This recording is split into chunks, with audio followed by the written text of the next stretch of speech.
안녕하세요 수강생 여러분, 소플입니다. 이번 강의에서는 스타일링이라는 주제로 웹사이트를 더욱 아름답게 만들기 위해서 스타일링하는 방법에 대해서 알아보도록 하겠습니다. 스타일링은 웹사이트 전체 레이아웃 구성을 포함하여 버튼의 색깔, 테두리, 폰트의 크기, 색상 등을 모두 포함하는 개념이라고 보면 됩니다. 리액트 컴포넌트를 어떻게 하면 내가 원하는 모양으로 만들고 원하는 곳에 배치할 수 있을지를 하나씩 배워보도록 하겠습니다. 그럼 시작해 볼까요? 먼저 CSS에 대해서 배워보겠습니다. 웹 개발을 할 때 스타일링을 하기 위해 가장 대표적으로 사용되는 것이 바로 CSS입니다. CSS는 Cascading Style Sheet의 약자로서 스타일링을 위한 일종의 언어라고 생각하면 됩니다. 여기서 Cascading이라는 단어는 계단식이라는 뜻을 갖고 있습니다. CSS에는 여러 가지 스타일이 정의되어 있는데 각 스타일은 해당 스타일이 적용되는 규칙을 갖고 있습니다. 하나의 엘리먼트가 여러 개의 스타일 규칙을 만족할 경우에 해당 스타일들을 마치 계단을 한 칸씩 내려가는 것처럼 우선순위를 가지고 하나씩 적용하게 됩니다. 결과적으로 하나의 스타일이 여러 개의 엘리먼트에 적용될 수 있고 하나의 엘리먼트에도 여러 개의 스타일이 적용될 수 있습니다. 그리고 엘리먼트의 스타일이 적용되는 규칙을 셀렉터라고 부릅니다. 단어 그대로 해석하면 선택자라고 할 수 있는데 스타일을 어떤 엘리먼트에 적용할지를 선택하게 해주는 것입니다. CSS는 크게 셀렉터와 실제 스타일로 이루어져 있습니다. 이제 셀렉터와 스타일을 카테고리별로 나눠서 배워보도록 하겠습니다. 먼저 CSS의 기본적인 문법에 대해서 배워보겠습니다. CSS는 크게 셀렉터와 스타일로 구성되어 있습니다. 이 그림에 나온 것처럼 셀렉터를 먼저 쓰고 이후에 적용할 스타일을 중괄호 안에 세미콜론으로 구분하여 하나씩 기술합니다. 셀렉터에는 해당 스타일이 적용될 HTML 엘리먼트를 넣게 됩니다. 이 그림처럼 HTML 태그를 직접 넣거나 다른 조건들을 조합하여 셀렉터를 작성할 수 있습니다. 셀렉터에 대한 자세한 내용은 바로 뒤에서 다루도록 하겠습니다. 셀렉터 다음에는 중괄호 안에 적용할 스타일을 선언하게 됩니다. 각 스타일은 CSS 속성과 값으로 이루어진 키값 쌍이며 CSS 속성의 이름과 값을 콜론으로 구분합니다. 그리고 중괄호로 묶여있는 하나의 스타일 블록에는 스타일이 여러 개 들어갈 수 있는데 여기에서 각 스타일은 세미콜론으로 구분합니다. 그렇다면 셀렉터는 어떻게 작성해야 할까요? 지금부터 다양한 셀렉터의 유형과 사용법에 대해서 자세히 알아보도록 하겠습니다.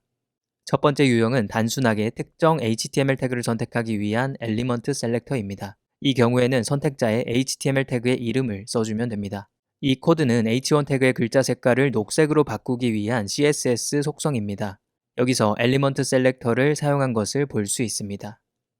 두 번째 선택자 유형은 ID 셀렉터입니다. HTML에서는 엘리먼트의 ID를 정의할 수 있는데 ID 셀렉터는 이 ID를 기반으로 선택하는 형태이며 샵 뒤에 ID를 넣어 사용합니다.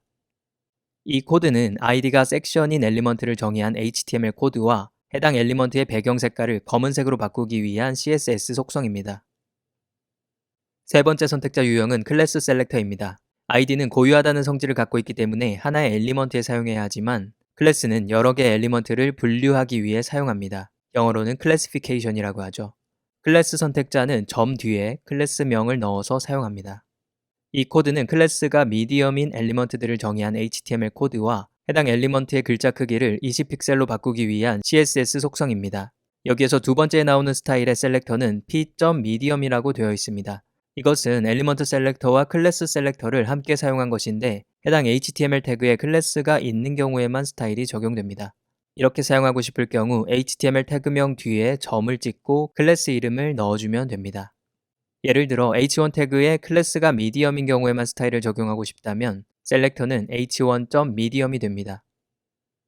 네 번째 선택자 유형은 유니버설 셀렉터입니다. 유니버설이라는 단어는 전 세계적인, 보편적인이라는 뜻을 갖고 있습니다. 유니버설 셀렉터는 의미 그대로 특정 엘리먼트에만 선택적으로 적용하는 것이 아니라 전체 엘리먼트에 적용하기 위한 셀렉터이며 한국에서는 흔히 별표라고 부르는 애스터리스크를 사용합니다. 이 코드는 모든 엘리먼트의 글자 크기를 20픽셀로 하고 글자 색깔을 파란색으로 바꾸기 위한 CSS 속성입니다.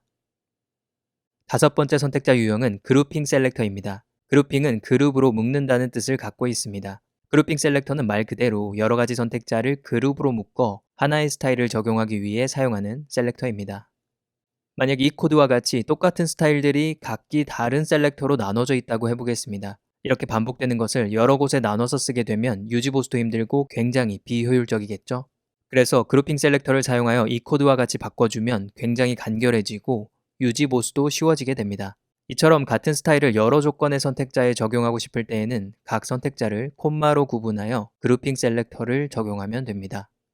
여섯 번째 선택자 유형은 엘리먼트의 상태와 관련된 셀렉터입니다. 여기에서 상태라는 것은 마우스 커서가 엘리먼트 위에 올라오거나 엘리먼트가 활성화되어 있는 경우 등을 의미합니다. 상태와 관련된 대표적인 선택자로는 hover, active, focus, check, first child, last child 등이 있습니다. hover는 마우스 커서가 엘리먼트 위에 올라왔을 때를 의미하고 active는 주로 A 태그에서 사용되는데 엘리먼트가 클릭됐을 때를 의미합니다. focus는 주로 input 태그에서 사용되는데 말 그대로 엘리먼트가 초점을 갖고 있을 경우를 의미합니다. checked는 라디오 버튼이나 체크박스 같은 유형의 인풋 태그가 체크되어 있는 경우를 의미합니다. first child, last child는 상위 엘리먼트를 기준으로 각각 첫 번째 차일드, 마지막 차일드일 경우를 의미합니다. 이 코드는 상태와 관련된 셀렉터들을 사용하는 예시입니다. 지금까지 여러 종류의 CSS 셀렉터에 대해서 배웠습니다. 이것 이외에도 더 복잡한 셀렉터들이 많이 있지만 이 책은 CSS를 위한 것이 아니기 때문에 여기에서 그 이상은 다루지 않겠습니다. 더 자세한 내용이 궁금한 분들은 이 링크에서 다양한 CSS 셀렉터들을 살펴볼 수 있습니다.